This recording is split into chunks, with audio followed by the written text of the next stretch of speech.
Hello, my name is Michel Rojkind from Rojkind Architects. I was born in 1969 and I have been working in architecture since 1994. One of the interesting things about my background is that I was doing music and architecture at the same time. So I eventually could have a little mix of both that enriched or enhanced my architectural experience. So in 2001 I opened up my practice, Rojkind Architects, which I have been working on ever since.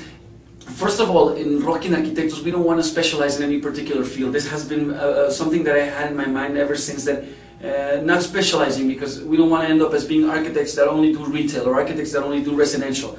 We want to do architecture because we love design. So anything that's design challenging, we want to take it on as a challenge, as a risk of addressing it in different ways. First, by addressing the functional part and making sure everything works in a very dynamic and smooth way, in the best way possible, in a certain budget, but also to make the project have an essence, make the project have this kind of magic that makes it be a tailored suit for every specific client. And that's something that we're happy at in Rojkind Architects. Something that I would recommend architectural students, being first of all a professor in universities here in Mexico City, all the things that I like to talk about with my students is try to see architecture as a way of life.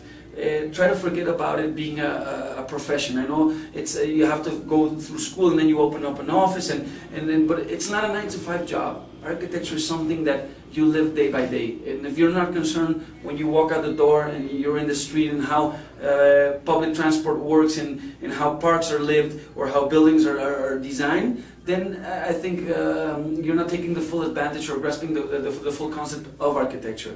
The architect starts in the way you see life, in the way you see around you. So I would definitely recommend that you take it on as a way of life and try to be concerned about the city where you live. It's very important to know where you're doing architecture and what is the circumstances around you. The more you know about your surroundings, and it's not only about contextualizing, it's about understanding where you're doing architecture, the better architect you're going to be. And be very passionate about it. I'm very enthusiastic about the future, especially because of the real estate boom right now. There's so much opportunity to do architecture.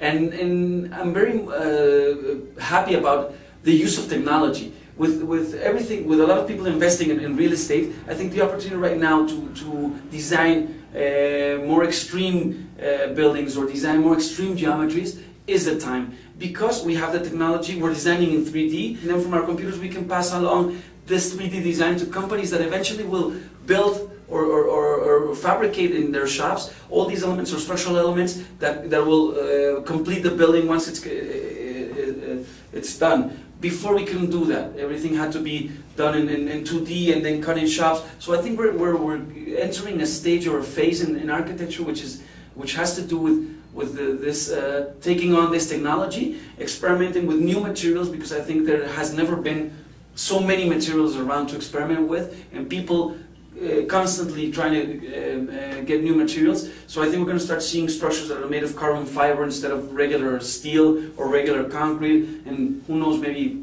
as we were seeing a couple of years ago, translucent concretes and all these materials that eventually will make us see buildings as we have never seen before. So I'm very excited and happy of this time we're living in architecture.